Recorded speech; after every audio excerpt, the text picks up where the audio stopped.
ಅಡಿಯಲ್ಲಿ ಬೆಳೆದದ್ದು ಇವತ್ತು ದಿವಸ ದಿವಂಗತ ವಿಶ್ವನಾಥ್ ಕತ್ತಿಯವರು, ದಿವಂಗತ ಬಸಗೌಡ ಪಾಟೀಲ್ ಅವರು, ದಿವಂಗತ LK ಖೋತ್ ಅವರು, ಅನೇಕ ಜನ ಇವತ್ತು ದಿವಸ ಅಪ್ಪನಗೌಡರ ಗಡಿಯಲ್ಲಿ ಬೆಳೆದಿದ್ದಾರೆ.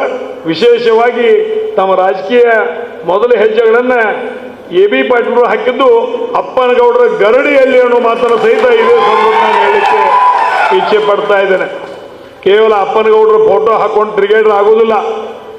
ಅಪ್ಪನಗೌಡರ ಆಚಾರ ವಿಚಾರ ಸಂಸ್ಕಾರಗಳನ್ನ ಉಳಿಸೋದ್ರ ಮುಖಾಂತರ ನಾವು ಆರ್ಥಿಕವಾಗಿ ಸಬಲರಾಗಬೇಕು, ಆರ್ಥಿಕವಾಗಿ ನಾವು ಸದೃಢ ಆಗಬೇಕು ಅನ್ನೋಂಥ ಭಾವನೆಯನ್ನು ಇಟ್ಟುಕೊಂಡು ಇವತ್ತು ದಿವಸ ಅಪ್ಪನಗೌಡರು ಸಂಘ ಸಂಸ್ಥೆಗಳನ್ನ ಕಟ್ಟಿದ್ದಾರೆ.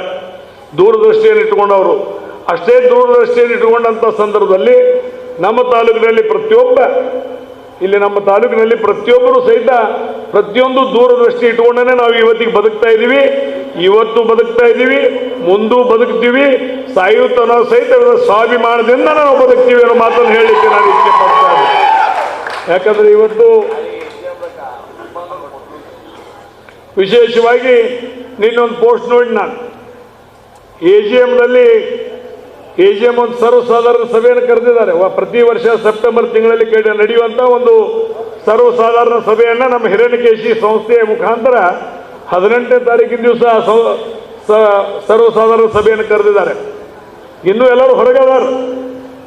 ಇನ್ನೂ ಎಲ್ಲ ಹೊರಗಿದ್ರು ಸಹಿತ ಇವತ್ತು ದಿವಸ ಅಪ್ಪನಗೌಡರ ಫೋಟೋ ಅಲ್ಲಿ ಮಾಯ ಆಗೈತಿ. ಅಪ್ಪನಗೌಡರ ಫೋಟೋನೇ ಇಲ್ಲ ಅದ್ರೊಳಗೆ. ಈಗ ಮಣ್ಣೆ ಬಂದವರು ಇವರೆಲ್ಲ ಫೋಟೋಗಳು ಇವತ್ತು ದಿವಸ ಆ ಒಂದು ಪ್ರಕಟಣೆಯಲ್ಲಿ ತೋರಿಸ್ತಾ ಇರೋದನ್ನು ನೋಡಿದ್ರೆ ಇದ ಒಳಗೆ ಹೋಗಿಲ್ಲ. ಇವತ್ತು ಈ ಪರಿಸ್ಥಿತಿ ಐತಿ. ನಾಳೆ ಬಂದ್ರೆ ಅಲ್ಲಿ ಅಪ್ಪನಗೌಡ್ರ ಮೂರ್ತಿನೂ ಐತಿ, ಬಸಗೌಡ್ರ ಮೂರ್ತಿನೂ ಐತಿ, ನಮ್ಮ ಹೃದಯನೂ ಎಲ್ಲ ಅಲ್ಲೇ ಐತಿ. ಒಂದು ವೇಳೆ ಅವರು ಅಲ್ಲಿ ಬಂದದ್ದಾದ್ರೆ ನಮ್ಮ ಹೃದಯಕ್ಕೆ ಧಕ್ಕೆ ಬರ್ತೈತಿ. ಅದ್ರ ಬಗ್ಗೆನೂ ಬರುವಂತಹ ದಿನಮಾನಗಳಲ್ಲಿ ಆ ಚುನಾವಣೆಯನ್ನು ಮಾಡಿನೂ ಸಹಿತ ಅದ್ರ ಮತ್ತೆ ತಿರುಗಿ ಪಡೆಯೋಣ ಅನ್ನೋ ಮಾತನ್ನು ಸಹಿತ ಇದೇ ಸಂದರ್ಭದಲ್ಲಿ ಹೇಳಲಿಕ್ಕೆ ನಾನು ಇಚ್ಛೆ ಪಡ್ತಾ ಇದ್ದೇನೆ.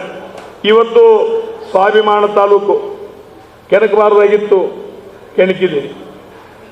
ನಾವು ಯಾರಿಗೂ ಕೆಣಕಕ್ಕೆ ಹೋಗಿಲ್ಲ.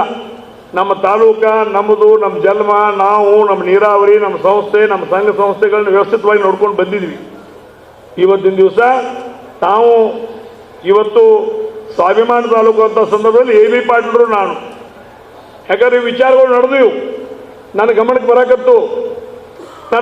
ಬರಾಕತ್ತ ನಂತರ ಒಂದು ದಿವಸ AB ಪಾಟೀಲ್ರಿಗೆ ನಾನು ಫೋನ್ ಮಾಡಿನಿ. ಅಣ್ಣಾರಿ ಮತ್ತು ನಿಮ್ಮೊಂದು ಭೇಟಿ ಆಗ್ಬೇಕಾಗಿತ್ತು.